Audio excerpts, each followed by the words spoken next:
مقاطعه. لو النهارده يوم واحد في الشهر تفتكروا انا جايه اعمل ايه؟ اكيد جايه اكلمكم على الحاجات اللي انا خلصتها في شهر 10 حبيب قلبي، my favorite month of the year. دارفيل وايتنينج كلينزر انا بحب جدا استخدمه على جسمي عامه، بينظف جسمي جدا وفعلا اتس اميزنج كخطوه essential في روتين التفتيح سواء للبشره او للجسم. ذا انكي ليست كلينزنج بالم بالشوفان، حبيته جدا في الاول بس لما قعد كتير سخف يعني اتخنقت منه. مرطب هولي هايدريشن من بايو اورجانيك، ده شكله حلو جدا والله العظيم بجد يجنن. وعايزه اقول لكم حاجه ومحدش يتريق عليا، انا كنت بستخدمه لشعري مره كده، استخدمته لشعري والله العظيم رطب شعري بشكل لا تتخيلوه، احلى من اي كريم شعر وتحفه على البشره وتحفه على الجسم.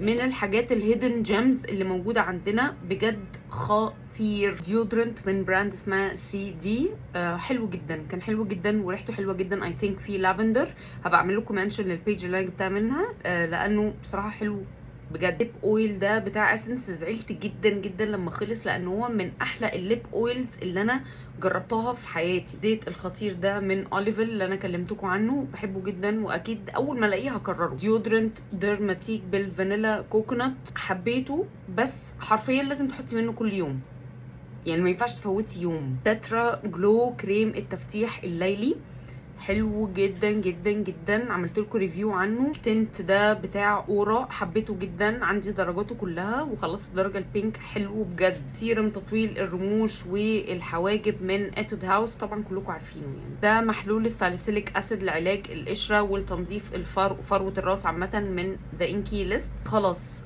جربته وعجبني فمش هكرره تاني. حبيبي حبيبي حبيبي حبيبي البوم مايونيز، حبيبي والله العظيم من احلى الحاجات اللي انا بحطها قبل الشاور. الماسك بتاع الشعر بتاع بي بيوتي اللي انا قلت لكم جربته ونزلت لكم التجربه بتاعتي ستيب باي ستيب على الستوري، حلو لذيذ بامبرنج يعني. وده الاي شادو بيس بتاع اسنس، معرفش اصلا اذا كان لسه موجود ولا لا لانه عندي بقاله فتره كبيره، بس كنت بستخدمه ككونسيلر.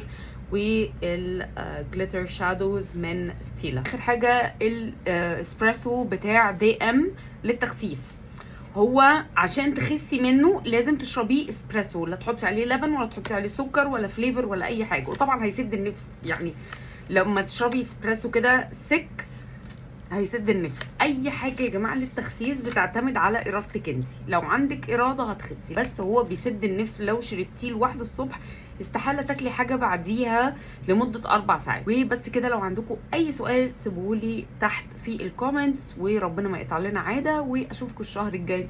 باي.